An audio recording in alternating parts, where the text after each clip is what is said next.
दोस्तों नमस्कार, मैं हूं नीरज पाली। आप देख रहे हैं 4 PM पंजाब में अकाली भाजपा गठबंधन होगा कि नहीं होगा, इसे लेकर कई महीनों से कयासों का बाजार गर्म हो चुका है। लेकिन अब स्थिति कुछ साफ होती हुई साफ तौर पर नजर आ रही है। पंजाब में श्रोमणी अकाली दल और भारतीय जनता पार्टी यानी कि बीजेपी के गठबंधन पर स्थिति इसी हफ्ते साफ हो जाएगी। तो यह संकेत देश के केंद्रीय गृह मंत्री अमित शाह ने दिल्ली में एक इंटरव्यू में दे दिए हैं। उन्होंने साफ तौर पर कहा है कि दोनों दलों में अभी नेगोशिएशन का दौर चल रहा है और सारी चीजों को देखा जा रहा है। और वहीं उन्होंने यह भी दावा किया है कि पंजाब में भी इस बार पार्टी मजबूत होगी। उन्होंने कहा कि हम तो चाहते हैं कि एनडीए के सारे घटक दल जो हैं वो एक मंच पर आ जाएं। और केंद्रीय गृह मंत्री ने यह भी कहा है कि अकाली दल और भाजपा में कभी हां और कभी ना वाली बात नहीं है, और इसमें एक दल ऑफर देता है तो दूसरा काउंटर ऑफर पेश कर देता है। हालांकि ऐसा स्थिति कुछ पिछले सालों में नहीं थी।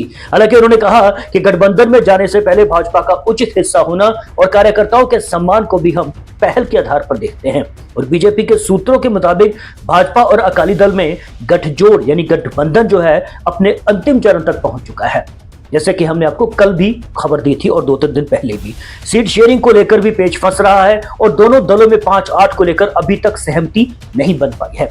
इसके अलावा किसान आंदोलन और बंदी सिखों की रिहाई के मामले को लेकर भी अकाली दल सोच समझकर कदम उठा रहा है। हालांकि लोकसभा चुनाव 2019 भाजपा और अकाली दल ने मिलकर लड़ा था और चुनाव में दोनों दल 4 सीटें जीतने में कामयाब भी रहे थे, और जबकि कांग्रेस को 8 सीटें मिली थी और आम आदमी पार्टी के खाते में 1 सीट आई थी।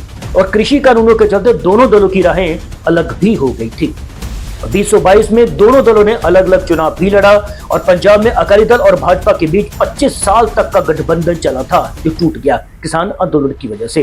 13 जून 2021 को सैड और बहुजन समाज पार्टी यानी बसपा ने विधानसभा चुनाव में गठबंधन की घोषणा की थी और 97 सीटों पर अकाली दल और 20 सीटों पर बसपा ने चुनाव लड़ा था।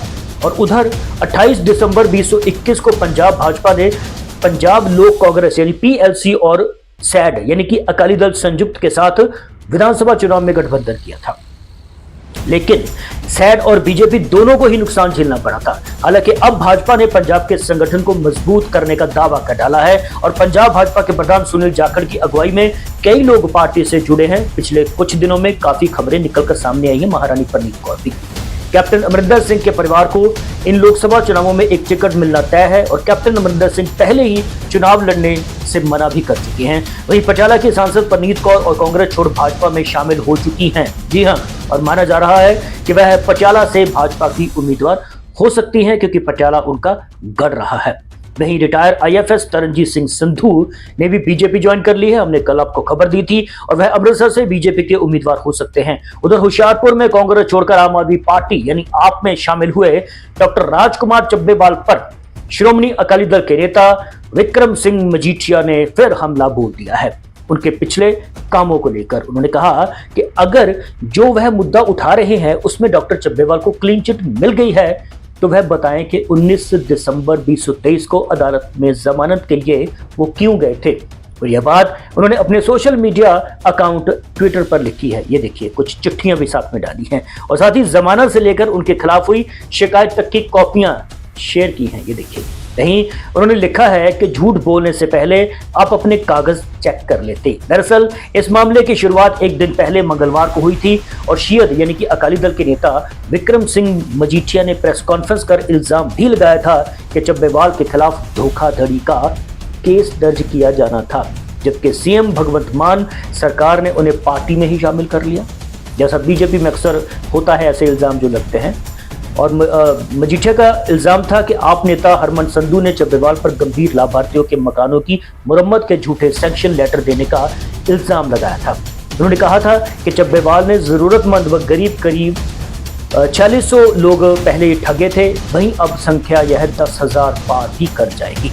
हालांकि चब्बेवाल की तरफ से इस मसले पर अपनी स्थिति भी स्पष्ट कर दी गई है। उन्होंने कहा था, उनका बयान निकलकर सामने आया था कि विक्रम सिंह मजीठिया द्वारा उन पर लगाए आरोप बेबुनियाद हैं। उन्होंने गरीब लोगों के कच्चे घरों की बात कही थी। वहीं 4600 घरों के लिए 4 करोड़ 96 लाख की राशि भी जारी करवाई थी और इसमें से 70 व 80 लाख खर्च भी किया गया है, जबकि सरकार बदलने के बाद 4 करोड़ 70 लाख रुपए वापस चले गए। और उन्होंने कहा कि भ्रष्टाचार का कोई सवाल ही पैदा नहीं होता है। चब्बेवाल ने कहा था कि इस मामले में विजिलेंस व बीडीपीओ दफ्तर इस पूरे मसले की जांच कर चुका है। वहीं सरकार को कोई वित्तीय घाटा नहीं हुआ है। वहीं विजिलेंस की जांच की भी 5 महीने पहले बंद हो चुकी है सारी रिपोर्टें। और वहीं उन्होंने विक्रम सिंह मजीठिया पर ही सवाल उठाए थे। उन्होंने विक्रम सिंह मजीठिया को चुनौती दी थी कि इन आरोपों को साबित करके दिखाएं। एक पैसे की ठगी जो है वो नहीं हुई है, इसे साबित करके वो दिखा दें।